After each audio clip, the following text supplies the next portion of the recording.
You're listening to the Broken Meeple Show, a podcast that speaks passionately about board games for the benefit of those who play them. My name's Luke Hector, best known for the Broken Meeple YouTube channel, and I'm an everyday gamer just like you. And I'll be talking about reviews, top 10s, and just about anything that connects me to board games, as long as I have a tea or coffee in hand, that is.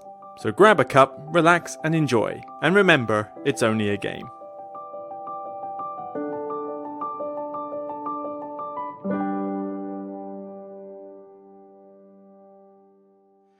Hi everyone, Luke Hector here. Yep, not going to spend too long with updates and stuff because it's quite warm in this room again. It's we're in September, it's getting cooler, but it's not quite out of the sweaty weather yet. And also, I know how long it takes to go through this particular topic. But yeah, things generally fine. But the main updates, obviously, I will be going to Essen and Shape Battle and Roll next month. I don't know about HandyCon yet, because HandyCon's a little bit too close to GridCon and Essen for my liking, so I might have to skip that one, but we'll have to see. I have to play that one by ear, maybe do it at the last minute if I decide to do it, but I'll definitely be doing Essen. I'll do a preview episode maybe early next month, because Essen's not till late October, and Shape Battle and Roll's just a nice small convention in Southampton anyway, so I'll be there. That's not a problem. But the main sort of update is that I will be taking a break at the end of this month to go to Prague. Yes, I needed to use up some annual leave, and I couldn't find a decent cruise, so I decided, fine, let's do a city break. Let's take the week off, go away for about 4 nights, Sunday to Thursday, and just go somewhere. Go somewhere. So I decided Prague, because I'd been meaning to give Prague a visit. Everyone keeps raving about it. It's supposedly relatively cheap for food and drink. I'm not a history buff, so I'm not too interested in that side of things, but it looks like there's plenty more to do besides look at museums, so I'm totally down for that. And yeah, already got me flight, got me hotel and that sorted, and I'm trying to book excursions, so I'm going to go to Prague Zoo, really looking forward to that. I've got a day out to the Bohemian border, so we get a tour on boats and hiking and stuff to go look at really nice sights on the Swiss border. That's going to be good.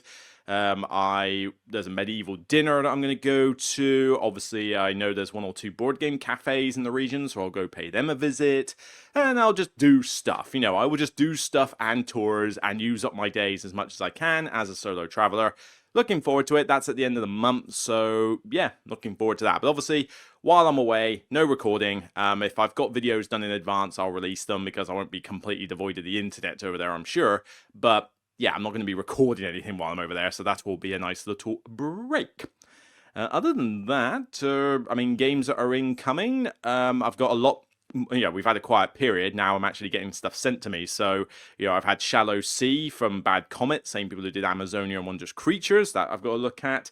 My table is currently set up with Don't Starve the board game, a preview copy from Glass Cannon Unplugged. So I've had a demo of it already. I'm now going to give it the beans today and see how my thoughts are, and I'll do a preview video for that in the upcoming weeks before the Kickstarter at the end of the month.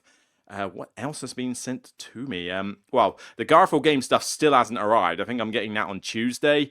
It's the last time I ordered from the Garfield Games website. I should have, if I just waited a week, I could have got it from Kiender, and got it literally the next day or something. But I've had to wait ages for them. And it's not like it came from New Zealand. It came from Greece, so end of August, I think I put the order in, and we're already on the 7th of August. I'm not getting it for another couple of days, and all it had to do was come from Greece. Granted the prices were fine, but I think their delivery times could be somewhat improved when you've got a European hub. But, oh well, chalk that down to experience. But that means that Anarchy and Skara Brae will be incoming very soon. And I'm also being sent Ada's Dream by Alleycat Games. So this one was on Kickstarter. It's coming out at Essen. I'm quite interested to play more of this because I was impressed by the demo. So Ada's Dream is incoming as well. So yeah, there's quite a few games on the horizon for me to do some content on. Some of it Essen, some of it Kickstarter related. So some new stuff. So by all means, look forward to my videos on that. But other than that, on the channel, there has been some extra content since the last one. So the Beyond the Base Game videos for the South Tigris have now wrapped up with the somewhat disappointing Moon Saga. But then I also did a cheeky little review for an accessory called Pickup, which, let's just say it's not a particularly good. And yes, I am aware It's a weird little accessory that lets you pick up cards off the table with like an air suction tool. Yes, I know there's a button on the top of the thing, but it's not the most obvious thing when you're using it. But even then, I mean, even if you take that into account, the thing is still a bit of a gimmick and not that useful. So, check out the video if you want to see me go like crazy and have a little like minor meltdown trying to get this thing to actually do what it says it would. But yeah, I mean, it's an overhyped gimmick and not worth your money. On top of that, though, I've also done a review for Fate of the Fellowship, so the big hyped game, the Pandemic Lord of the Rings one. Not too bad, 4,500 views. We can get that up, I think, for something like Fate of the Fellowship, but it's good to see that a lot of people have seen that one. That took me a long time to do. I mean, that's nearly a 50-minute that's a 50-minute video. So, yeah, took me a long time to record that one, but there was a lot to talk about. And I've just recently put up a top 10 list, although it's not really top 10, it's more like a list of 10, but it's 10 games that I want to play right now. So 10 games that I've been like, I'd like to try these games for whatever daft, crazy reason I have. And some of you have been like, no, don't, get out of there. And some of you have been like, yes, you must, yes, come, precious. So it's good to get your interesting comments on those ones. But that's another top 10 list, so you can have a look at that one.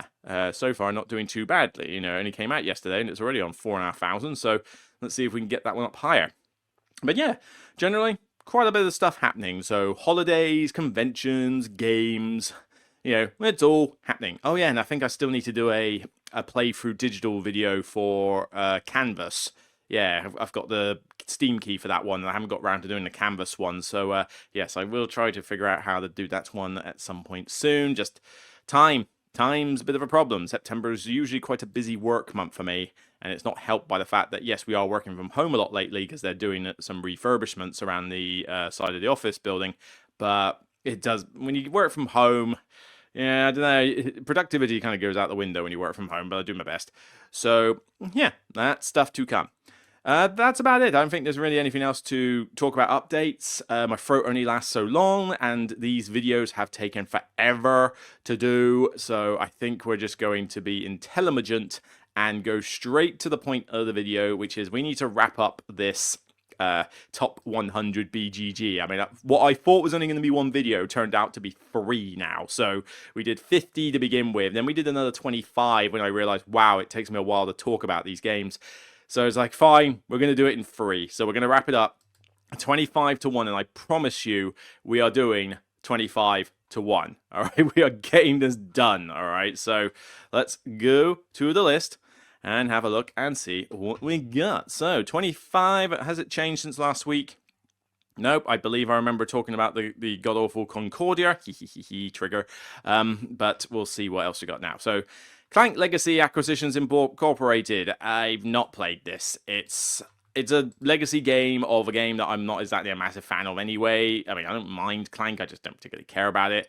I hear this is a good legacy game for it, though. But other than that, I can't really tell you anything, and I don't want to click on too many pictures, because obviously that will spoil things. But yeah, just can't really say much about it. But I haven't got time for long campaign legacy games now, so I don't think this one will be one that I'll ever get a chance to play. But if I don't get to play it, I'm not exactly going to lose sleep over it. Alright, 24, A Feast for Odin. This is still on my shelf with the Norwegians expansion, but it has not been played in a long time, so much so that I don't think it's even in my top 100 anymore. But it's... The thing is, though, is that I do like the game, but it's a bit of a chore to set the thing up, even with the trays. I mean, you got all these different tiles and all these different pieces. I've got to relearn the rules 100 times every time I play it, because it's got a lot of different rules in it for all these little things. And it's a bit of a chore to teach new players. I mean, if you play this 3 or 4 player, the game is going to take forever to finish. It needs the expansion in order to balance it out. Otherwise, it has fundamental balance issues. It's a decent game, but I find myself I only want to play this solo because it's got a good solo mode in it, and you don't have to put up with the AP of everybody else. But then, if I want to get out a big Uwe Rosenberg solo game, I would even play Caverna solo before this one, and Caverna's not the best of solo modes, but I've got Fields of Arle. And Fields of Arle absolutely like curb stomps this thing. So if I'm gonna play one of their big ones, I'm just gonna play not Feast, Fields of Arle. And if that's the case, Feast of Odin is just not getting played. But I don't want to sell it because it is a decent game when you actually get it to the table. It's just a case of getting it to the friggin' table because I just don't want to play it with multiplayer. It's too long and too drawn out. So what to do with it? Do I hang on to it or do I get rid of it? It's a decision that I am going to have to make at some point or another. And I say, the game is fine, but I think people are a bit too forgiving of certain aspects of it. I mean, the occupations in it, those cards are just not worth the money the cardboard they're printed on. Even with the expansion, immigration is still a pretty strong strategy. It needed the expansion to make animals even remotely worth doing. It's got some issues, but I still like it overall. It's just a bit drawn out. Okay, 23 Nemesis. Some people love this to bits. I mean, I get it. I get it. Why you love it, but I just can't. I can't. I've tried. I even bought the entire set on Kickstarter to see if just having all the stuff would make me love it. And I mean, I appreciate it a little bit more, but I still got rid of that lot. I mean, I love Adians and Adian. I mean, I'm actually watching Adian Earth at the moment, trying to catch up with that series. But the game Nemesis is basically Adian the board game, and great. And the new one, Retaliation, being like Adian's the board game, could be really good. I mean, I'm intrigued. But this game has some major problems. It's a massively long game for what it is, which is basically an exploratory luck fest. You could end the game in 3 hours. You could end it in 5 minutes, depending entirely on luck of the dice rolling, with what the aliens do. The secret agenda stuff is probably the best part of the game. The exploratory part is kind of rinse and repeat, repetitive, and as I say, you're trying to find stuff that's important for you, and you just can't seem to find it. But somebody else can get exactly what they want. I mean, it doesn't feel very fair. But it's, like I say, it's got a ton of rules to teach. You might get knocked out of the game. I mean, there's actual player elimination in this game. I mean, imagine getting taught this for like 45 minutes and then suddenly playing the game for 10, 15 minutes and suddenly you're out because an alien queen showed up on your doorstep and killed you. I mean, that sort of thing just, rubs people the wrong way, and it rubs me the wrong way. And that's the problem I have. It's like, it can be fun. It has created some very good, memorable games for me, but it's few and far between. It's too fragile. You may get a really great game, but most of the time you will get a mediocre or ruined game. And I can't put up with that level of, unreliability with regards to this. And I've played the other one, the one that's basically taking the parodying Doom, the red one. I forget what that's called, but it's the one set on Mars or something. And that one is fine. I mean, I think that one's a slight improvement over the original Nemesis, but that's it. I don't know. I can't get into it as much as everyone else, but not surprised it's up here. Frosthaven. So basically Gloomhaven with white bits. I mean, that's kind of what it is. I mean, yes, there's a couple of extra mechanics in. I think you can do more building and stuff in here, but I never got into Gloomhaven. Gloomhaven was, a massively overrated game for me. I mean, I tried it multiple times, but scenarios would take forever to play in a group. I didn't like the whole hidden initiative system where I've got these moves, but I have to guess whether you've got a 49 versus my 65. It's like, what kind of co-op is this? The deck for die rolls, which is basically just a long-winded way of just doing a custom die mechanic. It's all these different effects you've got to deal with. A lot of rules, a lot of stuff. It's okay, but I just never really got into it. The original Gloomhaven. So I've not played Frosthaven, but I've no intention to, because if I didn't like Gloomhaven, Frosthaven's hardly going to win me over and suddenly convert me. There's a ton of stuff. You end up with this massive crate with all this stuff in it. I mean, yeah, you're getting your money's worth, fair enough, but, unless you've got the best insert in the world for it, and you have, an encyclopedic knowledge for how this thing works, it's just too much of a faff to get to the table, and I have no desire to get something this long and something this long, big, and over the top to the table to then commit to it for days, weeks, months on end. I just haven't got the time or the patience for it. So yeah, I was never a Haven fan. That's not really going to change. 21 Seven Wonders Duel. It's a fantastic two-player game. What more do you need to know? I mean, I think I talked about the Lord of the Rings version earlier. I like that one because it's 90% the same game, but I think the changes they made for the Lord of the Rings one, with the exception of the science tokens, is better in the original Duel. I find the original better, so I've kept that one. With Pantheon, the expansion makes Duel fantastic. I can see that they're releasing Allies Essen this year, which is basically just 90% copying Pantheon, but there's a couple of extra bits in there as well. So, yeah, then they're naturally going to try and bring this on par with that one, but it doesn't matter what you do. I personally prefer Seven Wonders Duel. I think the sort of military and the science and, like, you know, how the game plays is just smoother and just, you know, is more enjoyable in Duel than it is in the Lord of the Rings version, but both are fantastic games. I just personally prefer this one, but in terms of two-player only games, this is just up there with, you know, the all-time greats. It is just that good, that cool. I like playing it on BGA with a friend of mine quite often. I play it on the app when I travel. It's just an amazing game. What more is there to say? Brass Lancashire. You know what? I'm going to talk about this later, okay? Because we're going to get to the other one, as we already know. So the fact that there's two on the same list, again, we're going back to this whole thing of the BGG system being broken.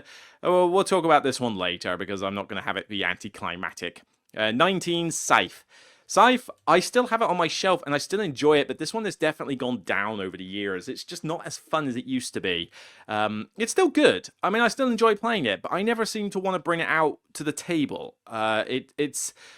It feels a kind of rinse repeat now. Like, it's got nothing more to show me in terms of its variety. Yes, I could add more of the Fenris stuff to it, but when you play this game, typically you're playing with people who don't play the game very often, which means you can't throw in all that Fenris stuff and expect people to get it. So I mean, you're lucky if you can throw in the first expansions with the, you know, the airships and stuff. So a lot of the times this gets played, it's the base set because people are being taught how to play it, and all the stuff that can add more variety to this game never gets used. So you're just playing the bare bones game, and the bare bones game is fine, but it does get a little bit samey. And out of the three original Stonemaier games, the ones where Stonemaier was actually making good games, I mean, Vantage was fine, but it still has problems. You know, right when they were at their peak, this is the weakest of the three. I still prefer to play Viticulture over this with the expansion stuff, and obviously I still prefer Wingspan. This is the one that is definitely kind of showing its age. Like, it's good, but I don't think it can keep up, because when you get a combination of the two boards, you kind of set yourself a game plan, and then you just follow that game plan and see if it works. There's no real sense of flexibility in your strategy or anything. You just get your faction, you get your boards, and you realize, right, this is what I can do well, therefore I do that bit. Like, there's no other flexibility. You can't do, you know, if I get this set up, for example, with the blues, I mean, what have we got here? So, let's see, we got the blues with the, what type of board is that? I can't read it. Engineering board? So, okay, so building mechs is expensive and not very rewarding, so I'm not going to build mechs, all right? You've got the trade on there, though, which is a nice action to have, but clearly it likes you to build. Okay, so it wants me to build, it wants me to upgrade. Well, I think they are close to oil in the blue section, so yes, I would probably do a ton of upgrading. And if I can move across the water and get to somewhere that does wood, it would be good to build the wooden buildings as well. So there you go. There's my two things I'm aiming for. Pretty much going to try and survive without building mechs, get them by other means, and not desperate to enlist. Okay, well, there you go. Boom. I mean, that's it. And I can't really flex anything. It's too rigid. So I do like it still, but whereas I think I gave it a 10 out of 10 in its early day and obviously liked a lot of the sort of expansion content for it, this is dropping quite fast. It's, you know, I think we're down to something like probably an 8 out of 10 at the moment. It's dropped at least a couple of points since its time, and it's starting to show its age. Sweating like crazy, so I desperately need a nice drink. Oh, but yeah, starting to show your age, Scythe. I'm sorry. This one's not showing its age. It's just god-awful and I hate it. And that is Eclipse Second... I don't care what the tagline is. Second Dawn for the Galaxy or whatever. It's Eclipse. I hate Eclipse. I've tried it. I've tried it 6 players. I've tried it lower players. I've tried first edition. Granted, I've not tried it second edition, but I mean, yes, I know Great Western Trail slightly converted me, but even then, I prefer to play the spin-off version of Great Western Trail, the New Zealand one. This isn't a spin-off. This is just the same game that still looks as garbage aesthetic-wise than it did in the past. I mean, look at this cluster.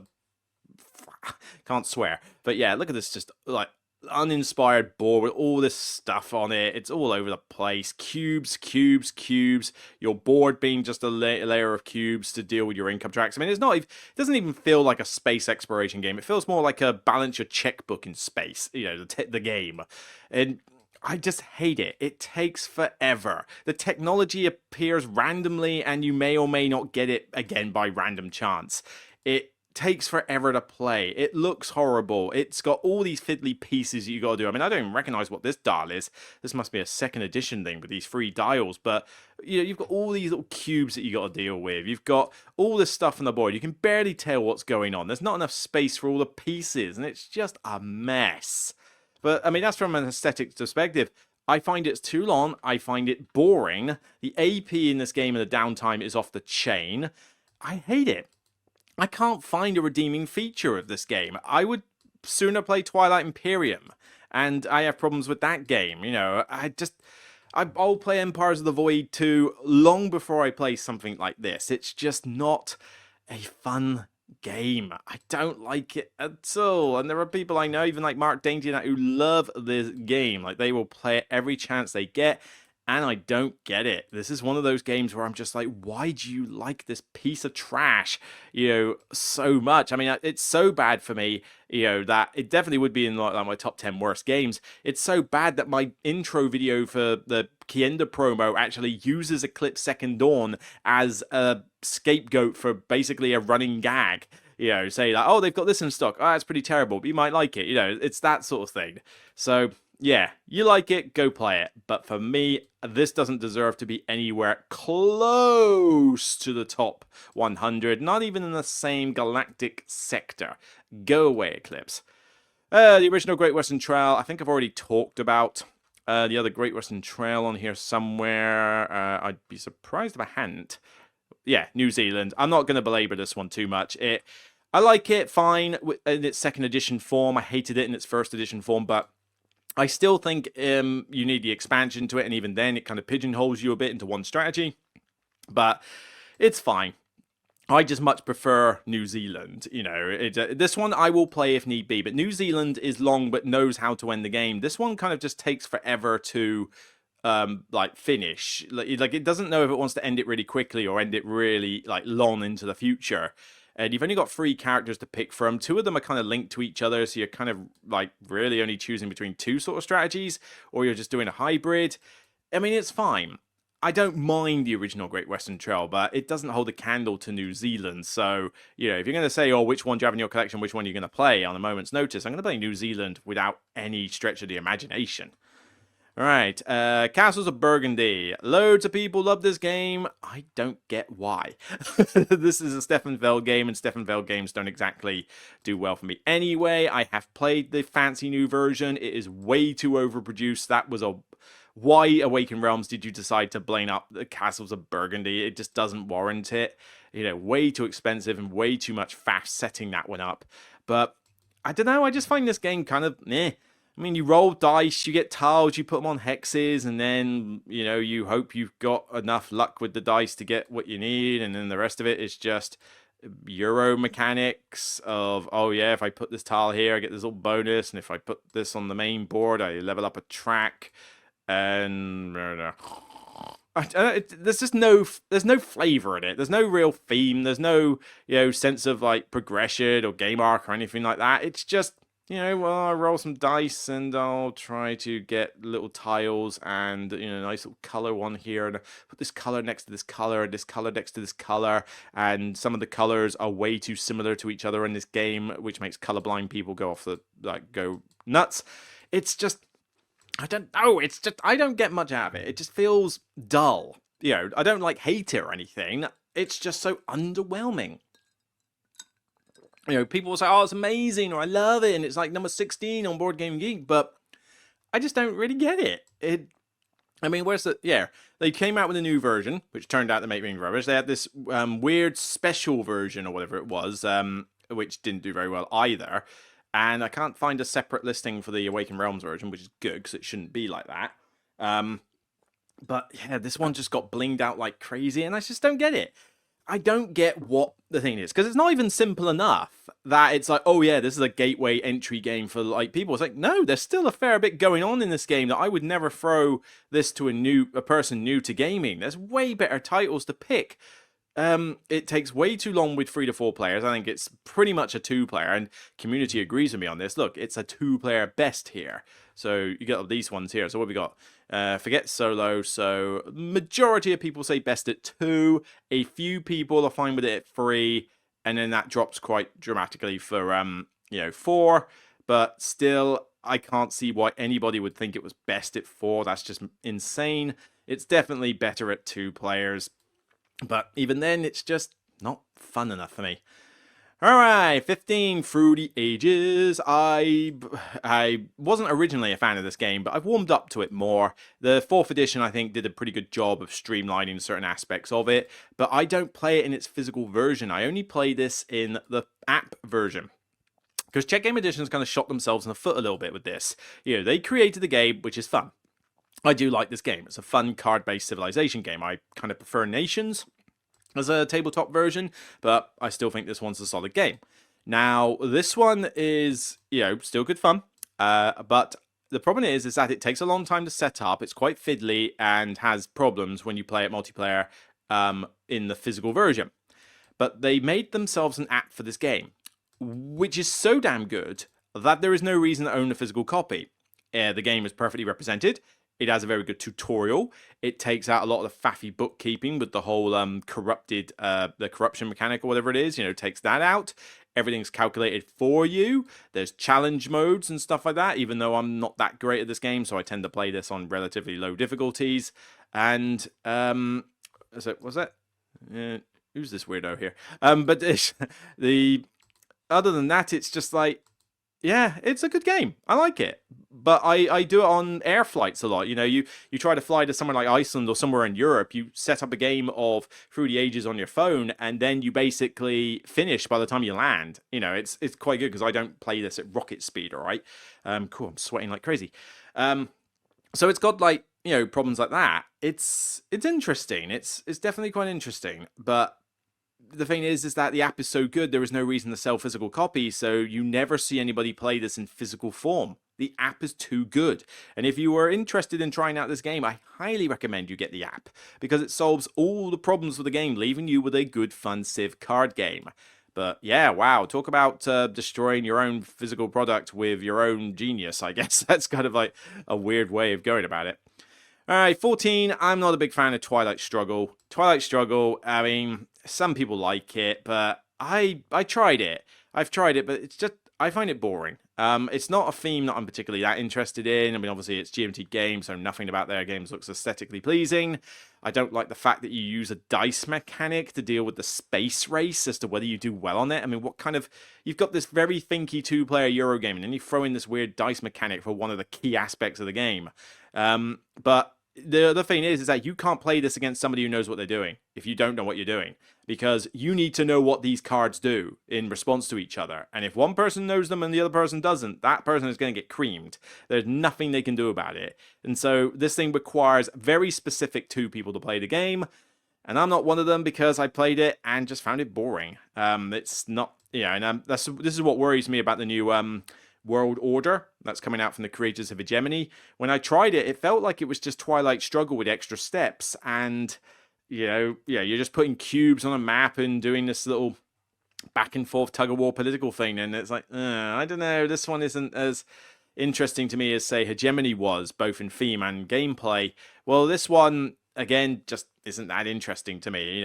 It's a product of its time. And let's face it, who the hell plays this right now? Because some of these, there's another problem with the BGG Top 100. It's so out of date with a lot of this stuff. You know, Twilight Struggle, yes, was #1 for ages. Why? Who the hell was playing this game that decided it needed to be the best game of all time? Because it wasn't being played by everybody. Most people haven't even heard of this game, even now. It's just a game that was played to death by a small niche group of people who loved it so much that it ranked stupidly high. This is how exploitative the BGG Top 100 list is. I mean, you look at some of these, yeah, it's got like 51,000 ratings, which is a lot, but for crying out loud, that's been out since 2005. You know, some of these games have barely been out for like a couple of years and they've like, already got as many ratings or something like that. You know, this is built up over time, but I don't believe for a second that 50,000 people have played this and rated this as 8 or above. No way. Loads of people haven't even played it. And who the hell's playing it now? I've never seen it played. Haven't seen anybody get this to the table and play it at a convention or anything. So where people are actually playing Twilight Struggle, I don't know. Maybe there's an app version for this that's really good. But in physical form, as far as I'm aware, it's fallen off the face of the planet. 13, Gaia Project. Gaia Project, I mean, I already talked about Terra Mystica. So this one, I do prefer it to Terra Mystica, but I find that moving around the map is a bit confusing to see where you sort of got to go from A to B sometimes. But the problem is that it's too much like Terra Mystica. I mean, yes, it improves on certain things, like the tech tracks are definitely an improvement. I do like that. But again, it's just, I don't know, I just don't get much fun out of it. It's another one of these dry Euros where the setting means nothing. I mean, for crying out loud, this used to be a fantasy setting with dwarfs and elves and hobbits and stuff. Now it's space with various alien powers, and yet it's 90% the same game. I mean, for crying out loud, that it means that the theme literally means nothing, and it's just an efficiency puzzle of tiles and victory points, which is okay, but that doesn't win me over as much, especially when the mechanics of the game aren't that interesting to me. I mean, it's very tight, very punishing. If you're in a bad spot at the start, like you can't share spots next to other players to get cheap buildings, or if you don't, level up as fast as other players, then you're going to lose. There's no catch-up mechanic in this. If you start off bad, you'll lose. End of story. There's no, oh, I'm playing the long game, it'll all be fine later. It's like, no. Did you do well at the start? No. Then you've lost. Have fun playing this for the next 2 to 3 hours, or probably 3 hours plus easily. So, this one it just doesn't impress me, the Terra Mystica series. I get that some people love it, and I'm fine with one of them being on the top 100 because it is popular, although one of them being on the top 100, I mean, for crying out loud. I mean, what have we got here? So, we've got Gaia Project. Oh, yeah, Eclipse. I can't believe it. I ranted about Eclipse, forgetting that the first one was already on this list. This is how stupid the bloody list is. All right, okay. Where is it? I'm pretty sure Terra Mystica was on here somewhere. Maybe even Age of Innovation. That's what I'm kind of looking for. Surely it was on. Yeah, so here we go. So we've got Age of Innovation on this list. Right, okay. We have Terra Mystica and we have Gaia Project. So basically, 3 iterations of the same game, and it's on the top 100. Those are 2 slots that could be taken up by other good games.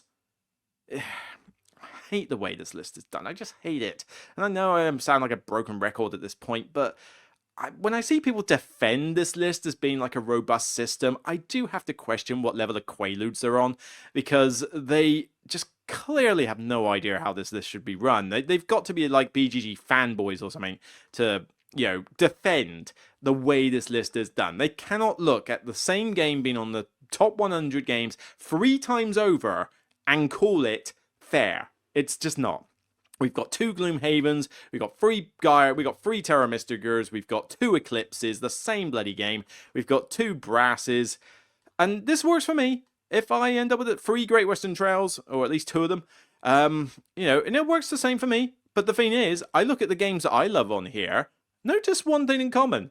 They don't have a lot of duplicates all over the list. They're all just one game, cool, go figure, and is there any game that I love that's, Agricola is on here twice. I don't love it, but it's fine. All right, The Crew. Crew's a good example. Yeah, I think The Crew's on here twice. Yeah, that shouldn't be on there twice. I totally agree. It shouldn't be on there twice. They should just be Mission Deep Sea, and that's it. So it's not like my games don't fall victim to this problem, but more often than not, it's games I dislike that fall on this problem. All right, okay, enough with ranting about those. Gloomhaven, Jaws of the Lion, not much to say. I don't really care. I mean, this was like a mini version of Gloomhaven, another small campaign, smaller box. It was popular because it was a smaller box, therefore it didn't require you to spend so much money in that. But I didn't like original Gloomhaven, so don't particularly care about Jaws of the Lion either. 11, right, we're almost on the top 10. 11, sad to say, and this is definitely unfair here, Spirit Island. Spirit Island should definitely be in the top 10 games of all time. Still love it. I haven't played it in a long time now, I must admit. I just haven't had the time, but I can play it on Steam. I can play it in board game version, or TTS version even, and it's just a solid game. Really do enjoy it. You know, oh, hang on, I seem to have lost the picture. What's going on? Oh, no, things just went in the wrong order for some reason. There we go. So, yeah, Spirit Island, the co-op game of taking a really cool spirit and, you know, going up against the invaders. Super puzzly, but super thematic as well. Like, all the spirits function as they should from a theme perspective. It's tough. I only play this on lower difficulties because I frankly do not get how people beat this on things like difficulty 6, because it just throws so much rubbish at you. Like, the stars have to align for you in every way to beat this on the higher difficulties. Or you've got to use the right combo of spirits, or you have to play like you have to do your progression in the exact same manner, like, and you've got to hope that you get like the best cards ever to get you past those high difficulties, and that to me just isn't fun. Some people really like to decorate their mushrooms and that. So, I mean, the next expansion, I think that's still going to get released fine, despite the problems that have happened with Greater Than Games since the tariffs came into play. I mean, it'd be nice to get another expansion, although I don't think it's desperate for one, because there's already a ton of content in it as it is. But it's still just a game that I love. It's a fantastic co-op game. It's in my top 10. I really enjoy it. I like playing it multiplayer with people who know what they're doing but aren't complete trolls over it. But I like playing it solo. True solo, one spirit, just have good fun. And it's the fact that I got taught this so badly in the past, which put me off playing it for years, and then I thought, okay, I've got to return to this.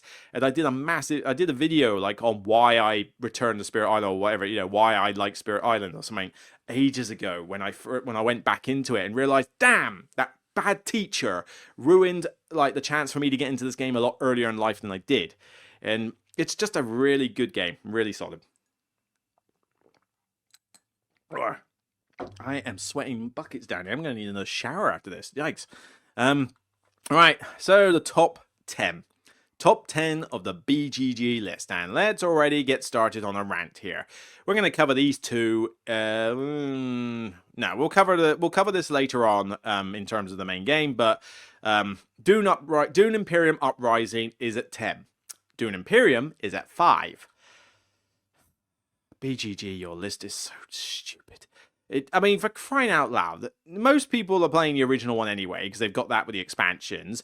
But Dune Imperium Uprising is the same game! It's literally Dune Imperium 1.3. There's like a couple of tweaks to the game, and that's it. Anything else that's different is so minor and inconsequential, it doesn't matter. And yet this gets to take up 2 spots on the top 10.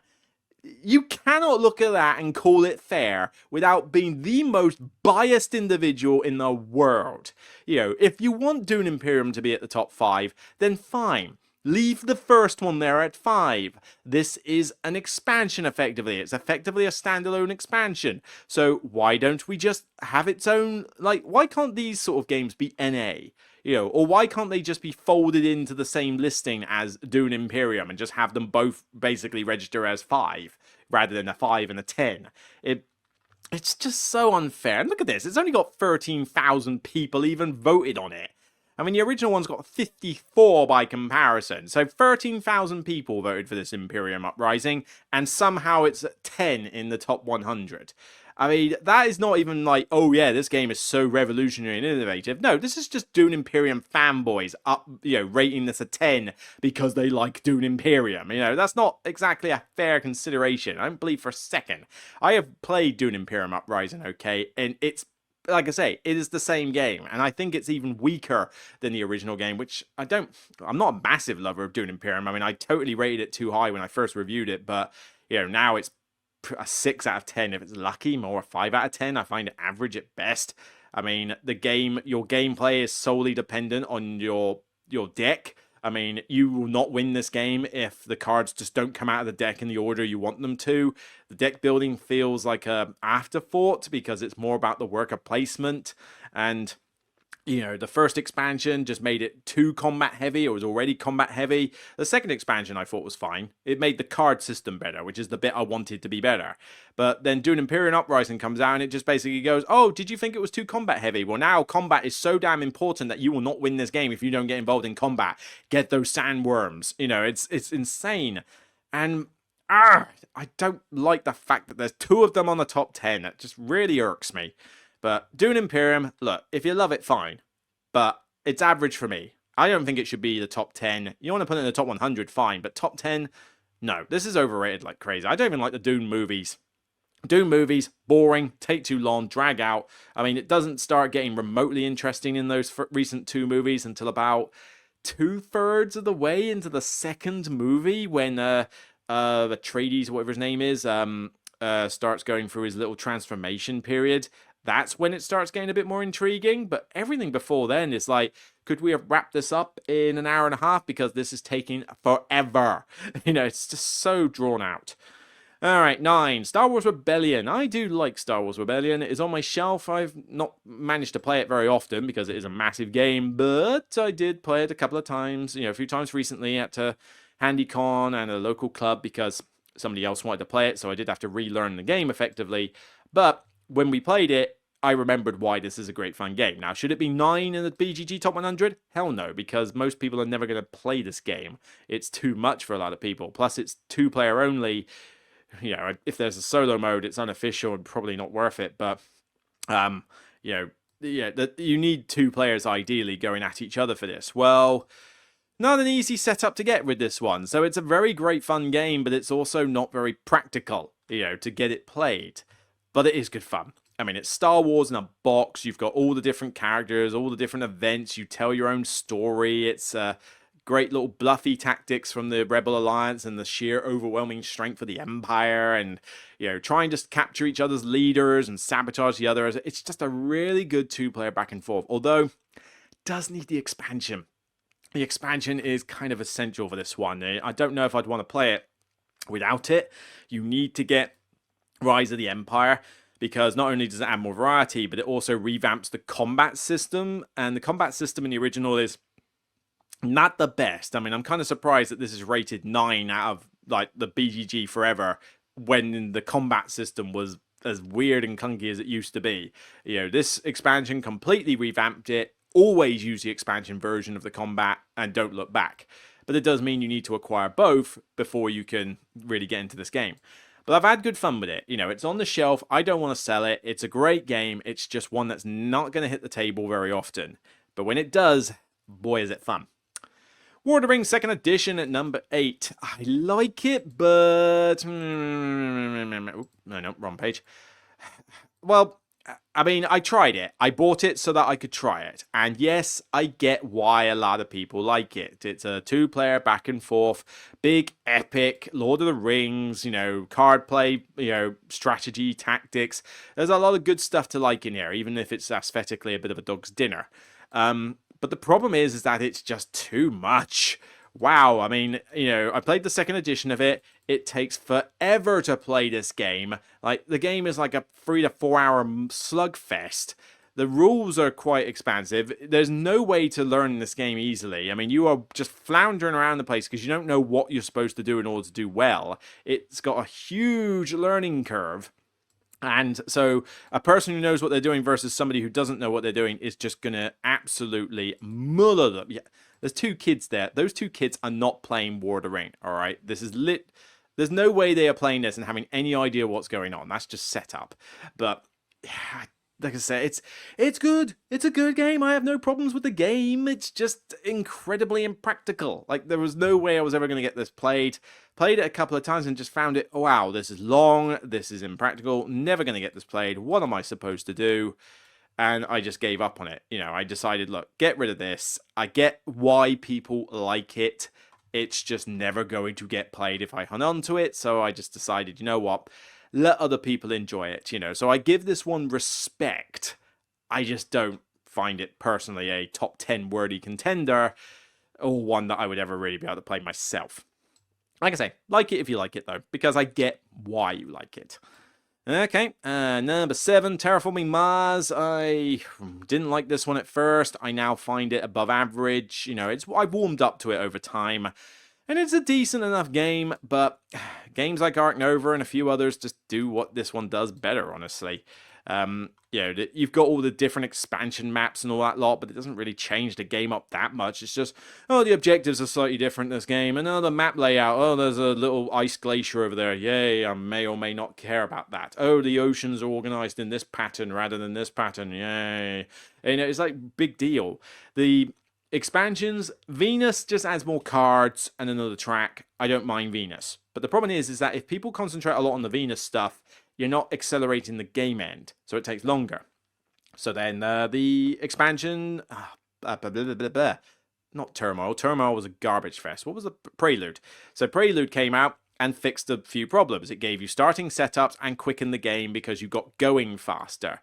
But then Colonies came out and undid all the goodwill that Prelude had, because as much as the colony stuff is fine, it's easily exploited. It's more table space, it's more faff, more rules. Sometimes you will get planets that just don't work together. Sometimes you get the best planets ever that just become, you know, exploited to the max. And a lot of the times I'll just ignore the colonies. You know, when it's there, it's like, oh, I can't be bothered to do colonies because it's just another bit of faff. I'll just carry on doing other things in this game. So really, my preferred way to play this game is normal plus Prelude. I'm happy to throw in Venus, and to be fair, a few of us play this. When I get to play this, typically I'm playing it on the app, the Steam app. So when 2 friends of mine play this with me, we play Prelude and Venus. And that, I think, works fine. I think that's enough variety and enough stuff to keep us going back to this game every now and again. Certainly if it throws in Prelude 2, not going to complain. But I just don't particularly care about the colonies expansion. It just makes the game longer and more faffy, and I don't really need that. And Turmoil, what a stupid idea. I mean, Turmoil basically adds at least a good 40 minutes to your playtime and adds this side mechanic that isn't even relevant to the thing that you're doing in this game. It's like, I don't know, it's trying to insert like the actual corporation voting boards and stuff. It's just not needed. As I say, I like it okay now, but top 10 ever? No. I mean, it's popular enough to be in the top 10 of all time, but for me, it's not enjoyable enough to be in the top 10 of all time. This has been supplanted by the games. We'll get to one very soon. But yeah, I've warmed up a bit more over time. Twilight Imperium. I mean, Twilight Imperium is what it is. It's a big, grandiose, giant game that I'm pretty much never going to play. It's, you know, it's fine. It is what it is. It's a big space epic game. You know, there's a reasonable amount of, you know, luck involved at times. It's a bit of a balance issue when you have players who know what they're doing versus players who don't know what they're doing. There's a ton of rules. There's a lot of downtime, a lot of AP that will take place. The game basically involves you getting into a massive cluster into the middle of the board, at which point there's not enough space to put all the pieces on. You know, I mean, all of this stuff just looks a mess when you look at these photos. It's just like you can't tell what's what at all. The technologies range from not worth the cardboard they're printed on to stupidly overpowered. You need them all the time. Some of the factions are definitely more powerful than others. And it takes like 6 to 8 hours to play the frigging game. I mean, this whole thing of, oh yeah, you can play it in 3 to 4 hours tops if you play the 4th edition. Yeah, good luck trying that, alright? You know, super rare does that ever happen. It's okay. I mean, I've got the Twilight Imperium Roll and Write on my shelf, and to be honest, I'd rather play that. I'll get it done in a shorter space of time, and I can play it solo, and still get the feel of, oh yeah, I've got all this stuff I can do with a space alien faction and stuff. But again, if I'm going to play some space epic game that involves dudes on a map going out into space or whatever, then I'm just going to play Empires of the Void, frankly. I much prefer that one. I don't know what's going on in this game. How did the purple manage to get all the way to the middle and hold it with such a force when everybody else is just doing nothing? That doesn't make any sense. But, you know, it is what it is. It's just a game that's not for me. I'm not saying the game is bad. I'm not saying it's a terrible game or anything. I get why it's popular, and I get why people like it. But it's just another one of those games that's just too big, too long, and 2 minutes. And it's not like, oh, you don't like heavy games. I like heavy games, but it's not so much that it's a heavy game. It's just that there's a bunch of fiddly rules in it, and then you've got to play this for like 480 minutes. I mean, this is 4 to 6. What's this? This is 480, so 240. So I mean, 180 is 3 hours, so 240. Yeah, so 4 hours. 4 hours to about 5.5 hours or something, right? I mean, for crying out loud, the game does not need to take that long, and for the time length you play this, you could easily condense this down to a 90-minute, 2-hour game if you trim some of the fat and made it end quicker or something, because frankly, there's not enough like mechanics or stuff happening in the game to warrant it taking so long. A lot of it is just downtime, waiting for stuff to happen. And again, if you are caught at the back early and you have no stuff compared to everybody else, you will lose, and you are just sitting there in pseudo knockout mode, just going with the flow with no desire to do anything, because you know that what you do isn't going to matter. That's not good game design. Right. Dune Imperium, I've already said my piece. Whatever. I've said my piece on that. Gloomhaven, I've already talked about Gloomhaven. 5 for Dune Imperium, 4 for Gloomhaven. I'm just not interested in Gloomhaven. I said my piece on that when we were talking about Frosthaven. Right, now for a game that I mean, should it be in the top 10 of all time? I mean, I love it to bits. It's my favourite game at the moment. I just play it continuously on BGA with friends and in person. Like, I've played this a good 170 times. And given someone like me who has to play a lot of different games and, has a full-time job and lives alone and stuff, to play a game that many times as big as Ark Nova is saying something. But if any game I'm going to love being in the top 10 of all time, it's going to be this one. I don't like the fact that it says re-implemented by Sanctuary on there. Sanctuary is a very different game if you look at how it's played or something. So I'm not going to go saying that is re-implemented by anything. But I still yet to try Sanctuary, but the reviews have not been great for it. So I'm a little bit hesitant to really get hyped for it, but I will try it. I'll try to grab a copy at Essen. I will play it, and I'll do a fair, honest review for you. So if it turns out to be rubbish, I will tell you it's rubbish. So that's how I roll. But yeah, Ark Nova. I love this game. I just love it. I just can't say enough good things about it. I play this all the time. It's got a great BGA implementation with Marine Worlds. The Steam app, really good. It's just a shame that the Steam app doesn't have Marine Worlds, and it probably won't for ages. So that is holding the Steam app back, but being able to play against the AI and do the challenge modes and stuff on the Steam app is still really good. I mean, I've done playthroughs on it, so you can watch my videos to show how the app works. But I just love this game. I like nature-themed games. I love zoos. I mean, I said I was going to Prague. I'm going to go to Prague Zoo, and I'm really looking forward to that. Go see lots of different animals. But I love the mechanics in this game. I mean, it's a card tableau game, but it's also got this typewriter mechanic with the action cards. Like, I need to let this action card build up. Is there any way that I can do shenanigans to try and flip one card over and move it down? I love that mechanic. But there's a lot of different ways to play the game strategy-wise. The objectives that you get are certainly going to gear you into certain ways, but you don't have to aim for the green objectives that are there. Sure, it helps, but I've won the game plenty of times without going for any of those green starter objectives. If you found other green starter green objectives in the deck that work better for you, go down that route. And there's a lot of different little nuances to think about, and I actually do care what the opponent's doing, because I need to know if they're likely to snipe animals of the display I want. I need to know if they're likely to cause coffee breaks when I don't want them to. I need to see how many points they've got. Are they likely to trigger the end of the game before I do? In which case, how many turns do I think I got left? There's a lot of stuff that I actually do care about what the opponent's doing in here. I love the sort of photography artwork for all the photography stuff for all the animals and stuff. It's got a good theme. I just love this game. I love it. It's difficult to sort of say anything else about it in terms of praise. I just get a kick. Like, this is a game that, despite being a good 2 to 3 hours long, if you're playing it with more players than that, I will gladly say, right, we've done this. Shall we reset and go again, chaps? I could play this game 3-4 times in a row, and I think I have played it 3 times in a row before, and be perfectly content. I would gladly play this multiple times in a row, and the game has to be a 10 out of 10 for me to do that. And it has to be one of my favorite games of all time for me to want to do that. It's just so convenient to get this one played, and that does help. You know, it's a long game, and it's not one that I particularly like to teach players because it's just a bit too, shall we say, a bit too much at the moment. Like to try and teach new players. I much prefer to play it with people who sort of know what they're doing. But I can play this with people at my club. I can play this on BGA with friends I know. I can play this on the Steam app. I can play the solo mode if I wanted to on the app or in physical in person. It's the fact that this is a game that I enjoy, that I can play as often as I want. Now, the whole 3D edition thing, I'm not interested. It's too much money, too unnecessary. It's just going to get in the way, more storage.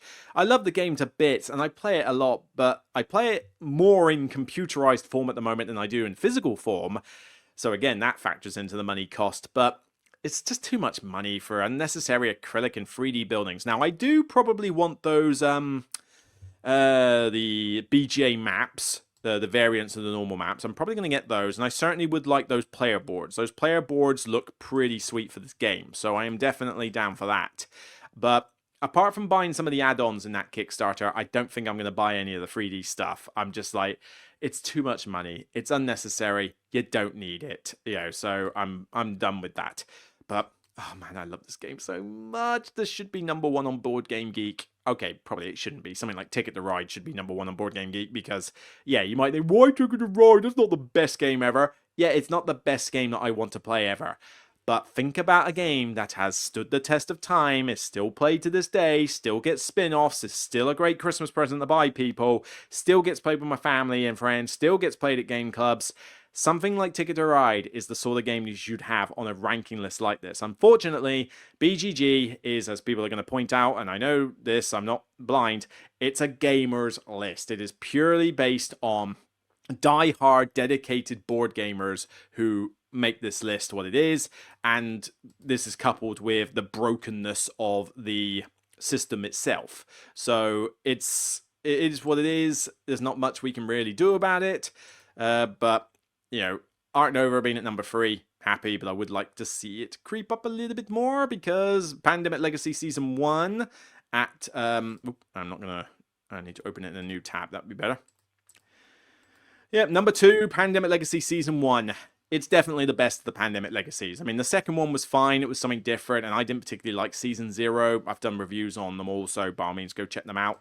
But #1 was definitely the best of them. It did it first.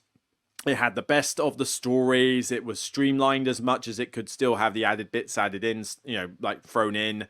And, I won't spoil too much or anything like that. You got these little guys. I won't say much more. I mean, to be fair, I'm not really that fussed about spoilers here. I mean, for crying out loud, if you haven't played Pandemic Legacy by now, and it's been out since 2015, then you've kind of only got yourself to blame at this point. But it's a good game. I enjoyed my time with it, but I am done with these legacy games now. I don't think there's going to be a legacy game where I'm going to be that interested in playing it. I think the fad is now died. Very few legacy games are coming out at the moment as far as I'm aware, and if they do, they're ridiculously overpriced nonsense like Iridia and stuff like that. Was that a legacy game? I don't know, but like I say, big, expensive, and unnecessary. So this one was great at the time. But I wouldn't play through it again. I'm not going to play any of the others. I'm kind of done with Legacy. So it's had its time.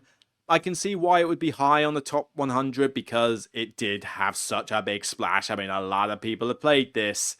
There's no surprise about that. I mean, 56,000 people have rated it. So it's definitely a solid game. Should it be #2? No, but at the end of the day, I enjoyed it. And it was very popular, so it's no surprise that it's there. But I'm done with Legacy. And then Brass. Brass at #1. I have tried to give this game a chance, people, and I don't hate it, but I just generally don't like it either. I don't like the Brass games. I mean, the new artwork version is definitely the way to play it, okay? They definitely streamlined some aspects of it from the as I would say I hate the original version. The original one that was in yellow or whatever, like the mustard brass or whatever that was. Yeah, that one, no. This new version is definitely the way to play it. And I would probably rather play Birmingham than Lancashire. overall. I think the flexibility of the booze, the beer that you can make, gives you something else to aim for rather than just coal and iron again, and focusing on that sort of thing. So it's a bit more flexibility in Birmingham. Should Birmingham and Lancashire be on the same top 100 list? No, because other than a few tweaks, they are essentially the same game. Again, this is the Dune Imperium argument. So if you want Brass to be at number one, if you really must, force me to accept that Brass is at number one, then at least put both of them at number one and don't have Lancashire taking up a spot.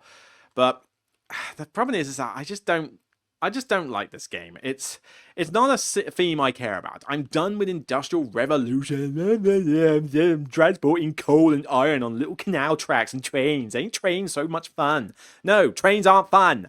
They're not fun in real life. They're not interesting, and I don't like them in games. So why on earth are we caring so much? Yes, I know I like Ticket to Ride, but you could make Ticket to Ride about buses and it would still work. It doesn't need to be trains. And let's face it, you don't really play that for the theme of trains when you play Ticket to Ride.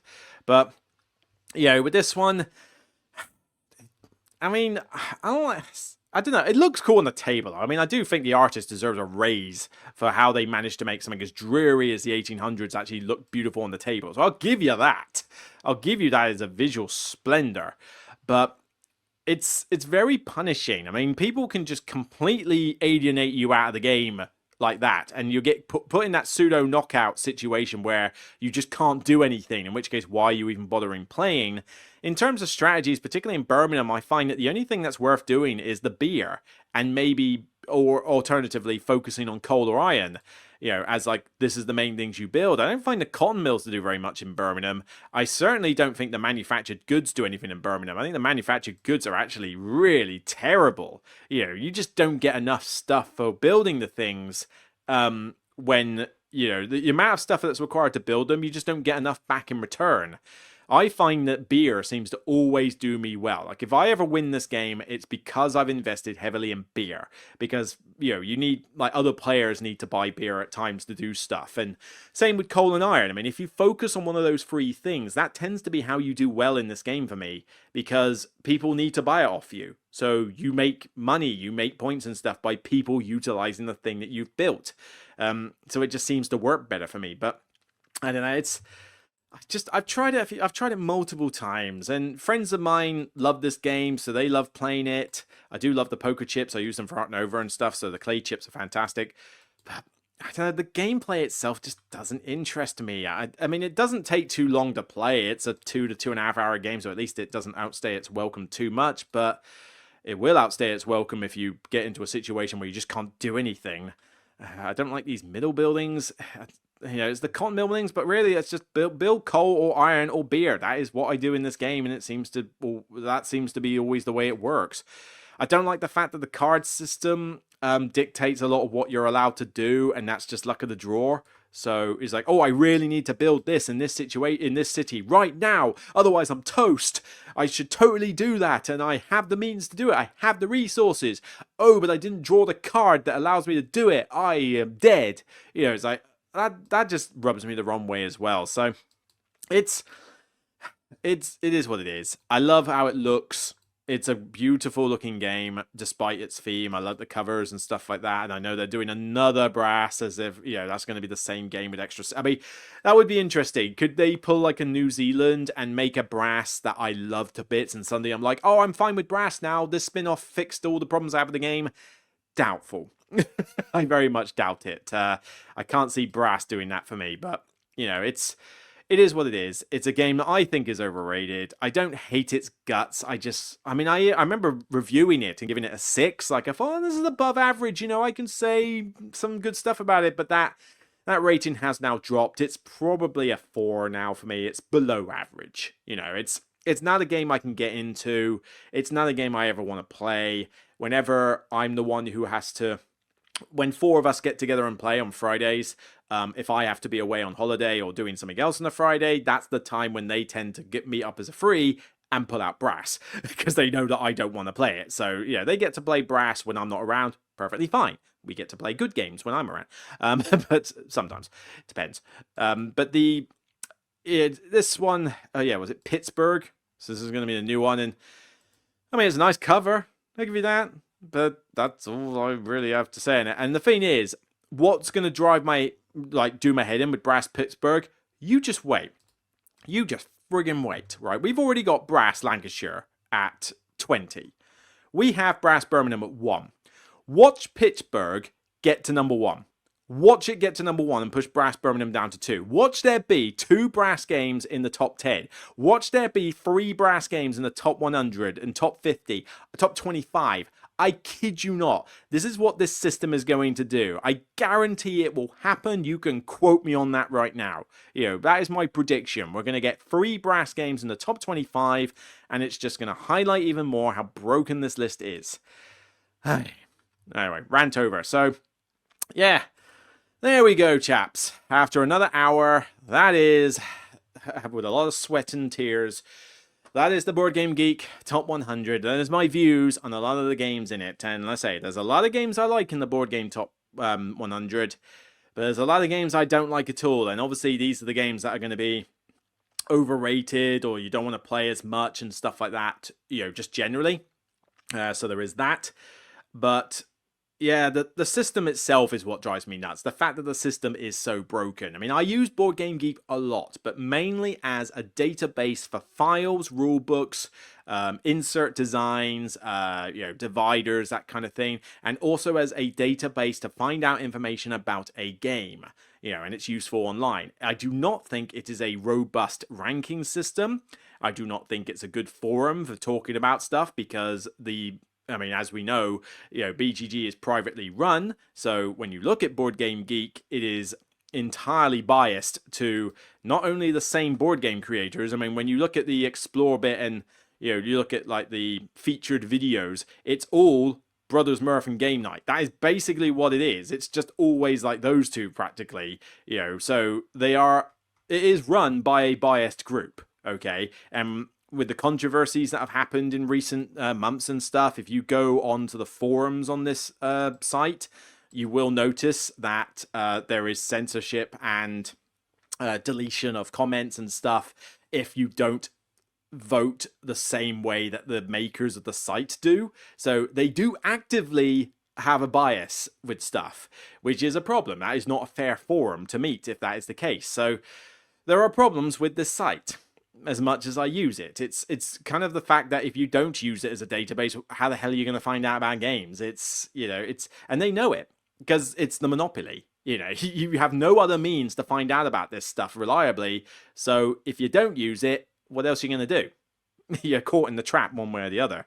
But as I say, it's fun to talk about those 100 games, so hopefully you've got some insights into what I think of them and what I think of the list in general and what games I like and dislike, so all good there. But I'm hot, I'm sweaty, it's time to wrap up this video. So we'll talk about something different on the next video, we'll talk about some other types of games, and eventually we'll get on to prepping for Essen. So take care, and remember, as always, regardless of my blood, sweat and tears, it's still only a game. So bye for now, and I'll see you on the next Broken Meeple podcast.